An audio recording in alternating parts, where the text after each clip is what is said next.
گائیں گے ہم ہمیشہ توحید کے ترانے، آتے نہیں ہیں ہم کو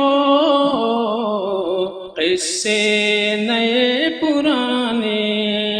بسم اللہ الرحمن الرحیم۔ الحمدللہ الذی بنعمتہ اہتدی المہتدون وبعدلہ ضل الضالون، احمدہ سبحانہ حمد عبد نزہ ربہ عما یقول الظالمون، اشہد ان لا الہ الا اللہ وحدہ لا شریک لہ وسبحان اللہ رب العرش عما یصفون، واشہد ان نبینا محمد عبدہ ورسولہ وخلیلہ الصادق المامون، اللہم صلی وسلم علیہ وعلی آلہ وصحابہ الذین ہم بعہدہ متمسکون وعلی طریقہ سائرون، اما بعد۔ لائق احترام دوستو، آج کا یہ درس جس کا آغاز ہو رہا ہے، یہ دراصل امام المجدد شیخ الاسلام محمد بن عبد الوہاب رحمہ اللہ، جن کی وفات تقریباً 1200 میں ہوئی، 1265 میں غالباً، یعنی یہ 200 سال پہلے کے علماء میں سے ہے۔ اور اس سے قبل بھی ان کے بارے میں آپ دیکھیں، القواعد الاربع کا درس ہوا، اصول ثلاثہ کا درس ہوا، انہی کی کتابیں ہیں وہ، اور یہ بھی انہی کی کتاب ہے۔ یہ ان کا تعلق اس دور سے ہے کہ جب عرب میں شرک کا غلبہ ہو چکا تھا، جیسے آج ہندوستان میں مزارات کی کثرت ہے، ایسے ہی آج سے 200-250 سال پہلے عرب کی حالت بالکل ویسے ہی ہو گئی تھی۔ ایسے وقت میں محمد بن عبد الوہاب رحمہ اللہ، انہوں نے توحید پھیلانے کی کوشش کی، رسالے لکھے، کتابیں لکھی اور درس دروس کا اہتمام کیا۔ اور آج جو آپ سعودی کو دیکھ رہے ہیں، آل شیخ یعنی آل عبدالعزیز جو ہے، یہ انہی شیخ محترم کہ دعوت کا نتیجہ ہے کہ آج وہاں پہ توحید، تو انہی کا رسالہ ہے۔ اور ہم یہ جانتے ہیں کہ ہماری صلاح فلاح نجات دنیا اور آخرت میں دونوں جگہوں پر، اور آخرت کی رسوائی سے نجات، آخرت کے عذاب سے نجات کا ذریعہ کیا ہے؟ توحید ہے، صحیح عقیدہ ہے۔ یہ اگر صحیح ہے تو دنیا اور آخرت دونوں کی کامیابی ہے، اور اگر یہ صحیح نہیں ہے عقیدہ، تو پھر قیامت کے دن رسوائی اور عذاب کے سوا کچھ ملنے والا نہیں۔ تو توحید ہی وہ بنیاد ہے کہ جس کے لیے اللہ رب العالمین نے اپنے مخلوق کی تخلیق فرمائی ہے، یعنی ہمارا مقصد تخلیق ہی اللہ کی عبادت ہے۔ اور اسی کا وعدہ اللہ رب العالمین نے انبیاء سے بھی لیا اور تمام بنی نوع انسان سے لیا، اور یہی توحید دے کر کے انبیاء اور رسول کو بھی بھیجا گیا۔ کتابیں بھی اللہ رب العالمین نے اسی توحید سے متعلق نازل فرمائی، اور اسی توحید ہی کی بنیاد پر قیامت قائم کی جائے گی، میزان قائم ہوگا اور اعمال تولے جائیں گے۔ اسی طرح سے جو ہے انسان کی خوش نصیبی اور بدبختی کا انحصار اسی توحید کے اوپر ہے، سمجھ رہے نا؟ اس کے بالمقابل سب سے خطرناک چیز اور سب سے بڑا گناہ جو ہے وہ کیا ہے؟ شرک۔ تو ایک ہے توحید اور دوسری ہے شرک۔ شرک کو اللہ کے رسول صلی اللہ علیہ وسلم نے کیا کہا؟ سب سے بڑا گناہ ہے، سب سے بڑا گناہ۔ حضرت عبداللہ بن مسعود رضی اللہ تعالیٰ عنہ کہتے ہیں کہ میں نے اللہ کے نبی صلی اللہ علیہ وسلم سے سوال کیا، پوچھا ای الذنب اعظم عند اللہ، کہ اے اللہ کے رسول صلی اللہ علیہ وسلم یہ بتائیے کہ گناہوں میں سب سے عظیم گناہ کون سا ہے؟ تو اللہ کے نبی صلی اللہ علیہ وسلم نے فرمایا ان تجعل للہ ندا وہو خلقک، کہ سب سے بڑا گناہ یہ ہے کہ اللہ رب العالمین کا تم ہمسر اور مقابل کسی کو قرار دو، اللہ کے برابر کسی کو قرار دو، کسی کو سمجھو، اور حالانکہ تمہیں پتہ ہے کہ تمہیں پیدا کرنے والا کون ہے؟ اللہ ہے، ٹھیک ہے؟ تو یہ جانتے ہیں کہ اللہ تمہارا خالق ہے، مالک ہے، رازق ہے، یعنی تمہیں علم ہے، شعور ہے، سمجھ ہے اس بات کی، اور پھر بھی تم کیا کر رہے؟ اللہ رب العالمین جیسا، اللہ کے صفات جیسا، اللہ کے قدرت و اختیارات جیسا کسی اور کو بھی سمجھ رہے، تو یہ ہے سب سے بڑا گناہ، سب سے بڑا گناہ۔ اور اسی طرح سے عبد الرحمن بن ابی بکرہ رضی اللہ تعالیٰ عنہ یہ اپنے والد سے روایت کرتے ہیں، کہتے ہیں کہ ایک مرتبہ اللہ کے نبی صلی اللہ علیہ وسلم نے کہا کہ کیا میں تمہیں سب سے بڑے گناہوں کو نہ بتاؤں؟ کہا کہ الا ادل الا انبئکم باکبر الکبائر، کہا کہ میں تمہیں بڑے بڑے گناہوں کو نہ بتاؤں؟ تو صحابہ نے کہا بلا یا رسول اللہ، اے اللہ کے رسول صلی اللہ علیہ وسلم آپ ضرور بتائیے۔ تو آپ نے کیا فرمایا؟ کہا الاشراک باللہ، کئی گناہ اللہ کے نبی صلی اللہ علیہ وسلم نے ذکر فرمائے، لیکن سب سے پہلا گناہ جو ذکر کیا وہ کیا؟ اللہ کے ساتھ شرک کرنا، اللہ کے ساتھ شرک کرنا۔ آج جو ہے لوگ دو ہی چیز نہیں سمجھ پا رہے ہیں، صحیح توحید کس کو کہتے ہیں اور شرک کس کو کہا جاتا ہے، شرک کس کو کہا جاتا ہے۔ تو آج سب سے زیادہ ایک بندے مسلم کو جس چیز پر توجہ دینے کی ضرورت ہے وہ ہے توحید کا علم، وہ ہے توحید کا علم، اس پر سب سے زیادہ توجہ دینے کی ضرورت ہے۔ اور سب سے زیادہ اپنے آپ پر جس چیز سے ڈرنے کی ضرورت ہے وہ کیا ہے؟ شرک۔ یہ دو چیزیں، ایک کامیابی کی ضمانت ہے اور دوسرے ناکامی اور خسارے کا سبب ہے، اور اسی لیے اہل علم نے خصوصی طور سے اس تعلق سے بڑی محنتیں کی ہیں۔ اہل علم نے بھی، اور انبیاء اور رسول تو اسی کے لیے آئے تھے، کتابیں لکھی، مختصر بھی، تفصیلی بھی، اور انہی میں سے یہ کتاب، یہ رسالہ جو انشاءاللہ ہم پڑھیں گے، جس کا نام ہے الوصول الستہ۔ کیا نام ہے؟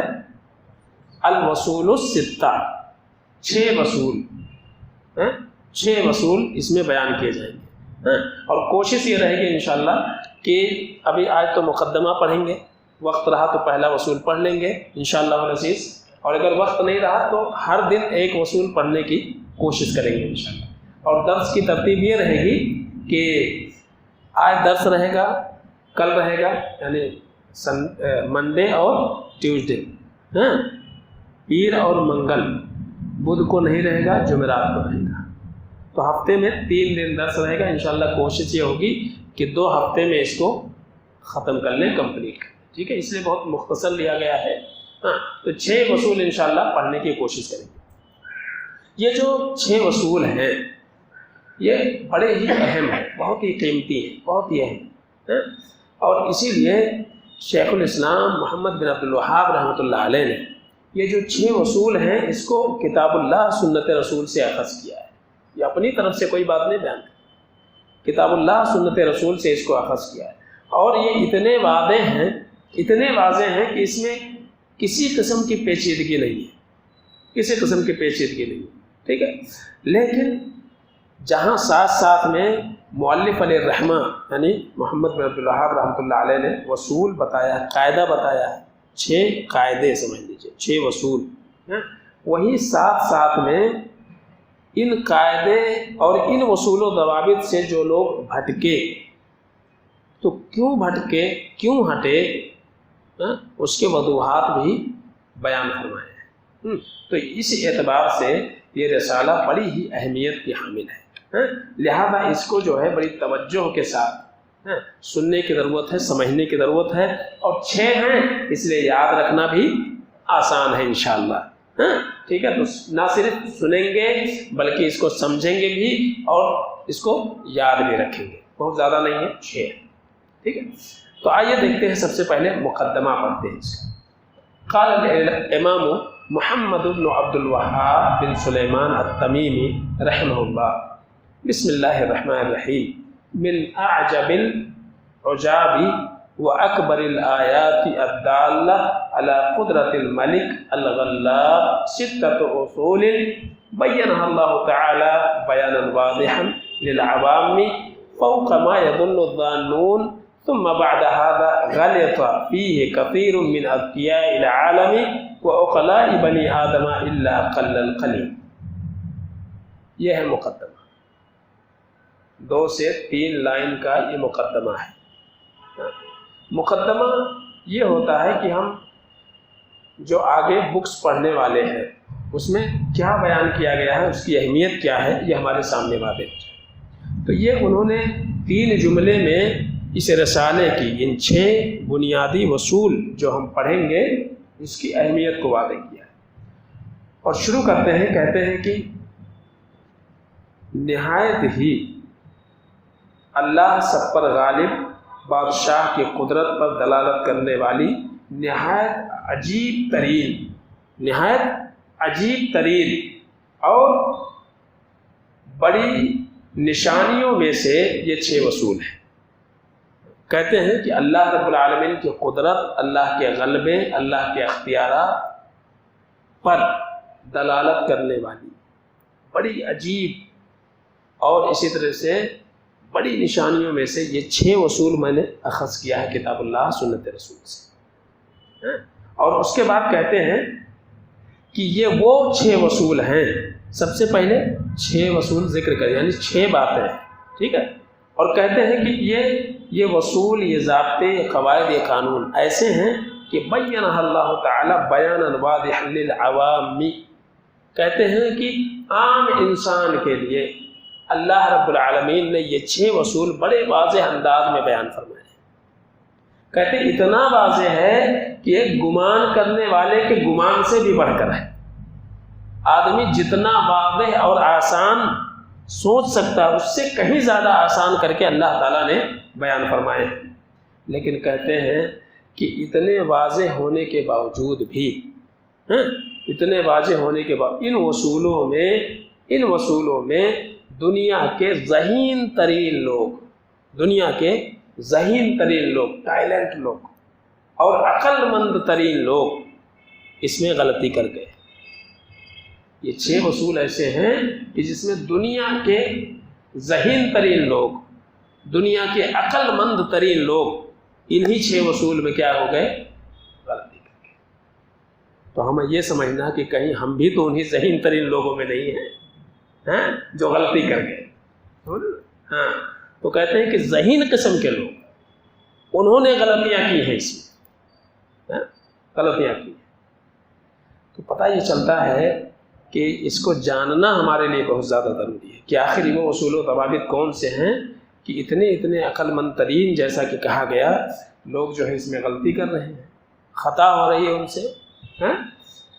تو سب سے پہلی چیز جو سمجھنے کی ہے اس میں، شرح میں عمومی طور سے ہم دیکھتے ہیں کہ مؤلف علیہ الرحمٰن نے سب سے پہلے دیکھیں مقدمے میں ہی گنتی کے ساتھ بیان کے 6 اصول کہا۔ یہ کیوں ایسا کہا؟ تاکہ جو ہے ہمارے ذہن جو ہے اس کو قبول کرنے کے لیے پہلے سے تیار ہو جائے۔ 6 ہی ہے، یاد ہو جائے گا۔ اور اللہ کے رسول صلی اللہ علیہ وسلم کا جو سب سے بہترین معلم اس کائنات کے، اللہ کے رسول صلی اللہ علیہ وسلم کا بھی طریقہ یہی ہوا کرتا تھا کہ آپ جو ہے صحابہ کو وہ بات ذہن نشین ہو جائے، ان کے دماغ میں بیٹھ جائے، اس لیے آپ گنتی کے اعتبار سے احکام بیان کرتے تھے۔ حالانکہ آپ جو عادت بیان فرماتے تھے اس کے علاوہ بھی بہت ساری باتیں ہوتی تھیں، لیکن آپ 2 بات، 3 بات، 4 بات، 6 بات، 5 بات، 7 بات ایسا اللہ کے نبی صلی اللہ علیہ وسلم کہہ کر کے جو ہے لوگوں کا ذہن کیا کرتے تھے اپنی طرف متوجہ کر، اور یاد کرنے میں کیا ہو جاتی تھی وہ آسان ہو جاتی تھی۔ جیسے کہ اللہ کے نبی صلی اللہ علیہ وسلم نے فرمایا کہ ثلاث من کن فیہ وجد حلاوۃ الایمان، کہا 3 خصلتیں، 3 عادتیں ایسی ہیں کہ آدمی اگر اس کو اپنا لے تو اس کو ایمان کی مٹھاس مل جاتی ہے۔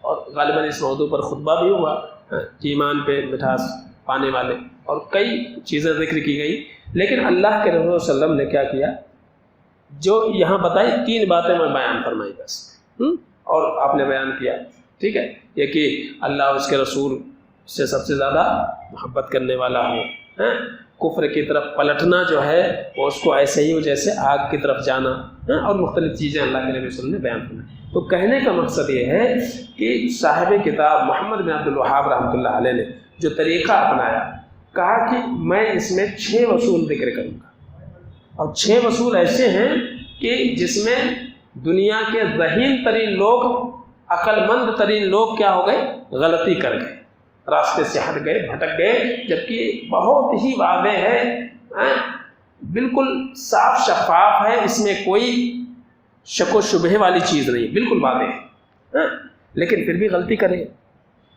تو 6 اصول تو میں ذکر کر رہا تھا کہ یہی طریقہ اللہ کے رسول صلی اللہ علیہ وسلم کا بھی تعلیم کا تھا کہ آپ ایسی چیزیں بیان کرتے ہیں۔ ایک موقع پر آپ نے کیا کہا اضمنوا لی ستا من انفسکم اضمن لکم الجنہ، کہا کہ اے لوگوں 6 چیزوں کی ضمانت دے دو تو میں جنت کی ضمانت دیتا ہوں۔ اب اس میں جو 6 باتیں اللہ کے نبی صلی اللہ علیہ وسلم نے ذکر کی، وہاں عقیدے کا ذکر ہی نہیں ہے، آپ سمجھ، عقیدے کا ذکر نہیں ہے۔ تو اس سے پتہ یہ چلتا ہے کہ ہمارے ذہن اس کو قبول کر لے اور یاد کرنے میں کیا ہو جائے، آسان ہو جائے۔ جنت میں لے جانے والے اعمال تو بہت سارے ہیں، بہت سارے ہیں، لیکن 6 بات جو ہے اہم تھی، یاد ہو جائے، آسان ہو جائے یاد کرنے میں، تو ایسا اللہ کے نبی صلی اللہ علیہ وسلم کیا کرتے تھے، طریقہ اختیار کرتے تھے، اور 6 باتیں آپ صلی اللہ علیہ وسلم نے بیان فرمائی۔ ایک موقع پر اللہ کے نبی نے فرمایا اجتنبوا السبع الموبقات، کہ اے لوگوں 7 ہلاک کر دینے والی، برباد کرنے والی چیزوں سے اپنے آپ کو بچاؤ۔ تو یہ طریقہ اللہ کے رسول صلی اللہ علیہ وسلم کا ہوا کرتا تھا۔ یہی طریقہ شیخ الاسلام امام المجدد رحمہ اللہ محمد بن عبد الوہاب رحمۃ اللہ علیہ نے اختیار فرمایا۔ یہی طریقہ، یہی وہ ہیں کہ جن کی طرف منسوب کر کے کیا بولتے ہیں، وہابی، اور نام کیا ہے، محمد بن عبد الوہاب بن سلیمان التمیمی، ان کا نام کیا تھا، محمد۔ تو اگر ان کی طرف نسبت کی جائے تو کیا کہنا چاہیے، محمدی نا، لیکن پتہ نہیں کیوں ابا کی طرف منسوب کر دیے، اور وہ بھی عبد الوہاب ہے، عبد الوہاب ہے۔ تو مطلب یہ ہے کہ بھائی کسی کو بدنام کرنا ہو تو ہاں، اور اللہ تعالیٰ بچاتا بھی ہے، جیسے کہ اللہ کے رسول صلی اللہ علیہ وسلم کو آ کر کے بتایا صحابہ نے کہ اللہ کے رسول صلی اللہ علیہ وسلم یہ مشرکین جو ہے آپ کو برا بھلا کہتے ہیں اور گالیاں دیتے ہیں، تو کہا وہ کیسے، تو کہا آپ کو مذمم بولتے، ٹھیک ہے، آپ کو کیا بولتے، مذمم۔ تو کہا کہ اللہ تعالیٰ نے کافرین کے چال کو ناکام کر دیا ہے کہ نہیں، وہ محمد کو گالی نہیں دے رہے، کس کو دے رہے ہیں، مذمم کو گالیاں دے رہے ہیں، ٹھیک ہے، کیونکہ محمد کے معنی تعریف کیا گیا اور مذمم کے معنی جس کی ذلت و رسوائی ہو، تو کہا مجھے کہاں گالی دے رہے ہیں، وہ تو مذمم کو گالیاں دے رہے ہیں، ٹھیک ہے۔ تو ایسا ہے معاملہ۔ تو یہاں مسئلہ یہ ہے کہ ہونا چاہیے تھا محمدی، اب وہابی تم پتہ نہیں کس کو بول رہے ہیں، سب وہابی پتہ نہیں کون، جو ہوگا وہابی ہوگا۔ وہابیت جب دراصل یہ جو ہے، اس سے پہلے میں نے ذکر کیا تھا، یہ بہت پرانی بات ہے، تقریباً 5ویں یا 6ویں صدی عیسوی کی بات ہے۔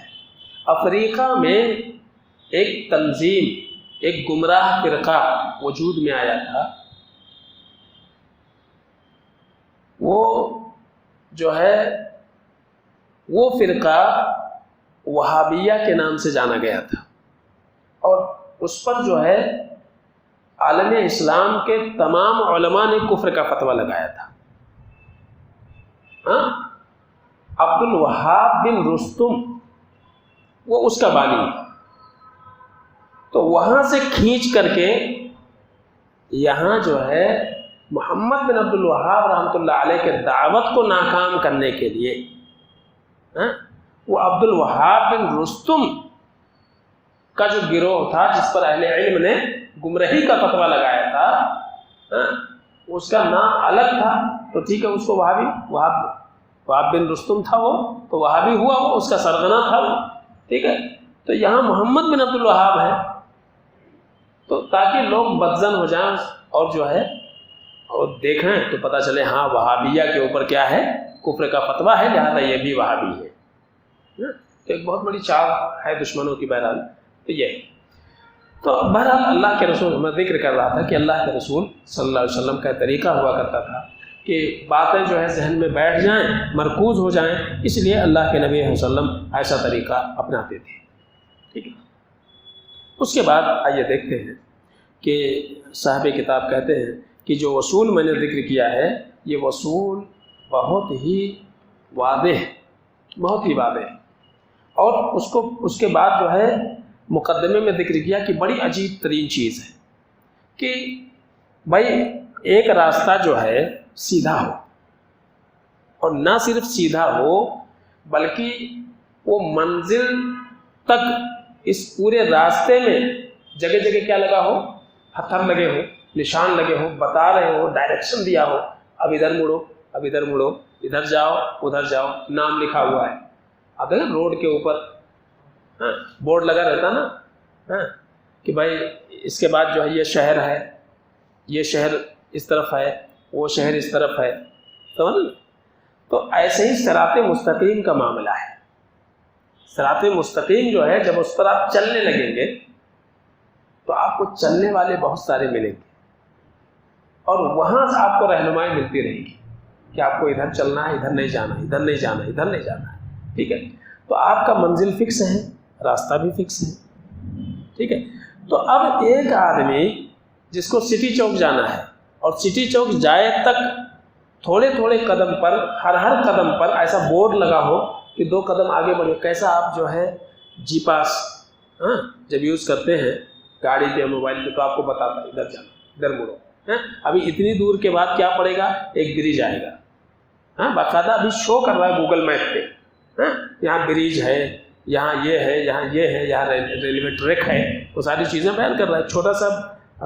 چھوٹا سا بھی اگر برج ہے تو اس کو شو کر رہا ہے. ٹھیک ہے. تو کہتے ہیں تعجب اس بات پر ہے کہ بھائی ایک راستہ ایسا ہے جو بالکل سیدھا ہے, صراط مستقیم ہے. ٹھیک ہے. اچھا, اور اس راستے پر کثرت کے ساتھ بورڈ لگے ہوئے ہیں, بتا رہے ہیں کہ بالکل ایسے جاؤ, ادھر جاؤ, ادھر جاؤ. لیکن اس کے باوجود بھی پھر بھی کچھ لوگ کیا کریں, اپنا راستہ ہی چینج کر لیں. تو تعجب نہیں ہوگا. جانا ان کو وہیں ہے, بول رہے ہیں وہیں جانا ہے, لیکن کیا کر رہے ہو, اپنے اعتبار سے راستہ اپنا رہے. کہاں جانا ہے تو بولے جانا ہے منماڑ. ٹھیک ہے. ہاں بھائی مجھے بھی جانا ہے. اور ٹرین آئی منماڑ سے جا رہی تھی ناندیڑ, اب اس پہ بیٹھ رہے ہیں تو آدمی کو تعجب نہیں ہوگا کہ بولا منماڑ جانا ہے اور یہ بیٹھ رہا ہے کہاں, ناندیڑ جانے والی ٹرین پہ. تو بالکل یہی حال ہے. آج ہر کوئی دعوے دار ہے کہ نہیں, فرقہ ناجیہ وہی ہے, اسی بات کا دعوے دار ہے. ہر کوئی دعویٰ کر رہا ہے کہ میں شرک نہیں کر رہا اور شرک نہیں کرنا چاہیے. ہر کوئی دعویٰ کر رہا ہے میں توحید پر ہوں, میرا عقیدہ صحیح ہے. ٹھیک ہے. لیکن پتہ یہ چلتا ہے غور کرنے پر کہ بھیا جی جو راستہ تو نے اختیار کیا وہ تو کہیں اور جا رہا ہے, وہ تو منزل کی طرف جا ہی نہیں رہا ہے. تو کہتے ہیں کہ اعجب العجابی, بڑی تعجب کی بات ہے اور عجیب ترین بات ہے کہ دنیاوی علوم سیکھ کر کے ڈاکٹر بن گئے, انجینئر بن گئے, سائنٹسٹ بن گئے, چاند پر چلے گئے. کہاں چلے گئے؟ یعلمون ظاہرا من الحیات الدنیا وہم بالآخرۃ ہم غافلون. اللہ فرماتے ہیں دنیا کے تمام علوم کو حاصل کر لیا,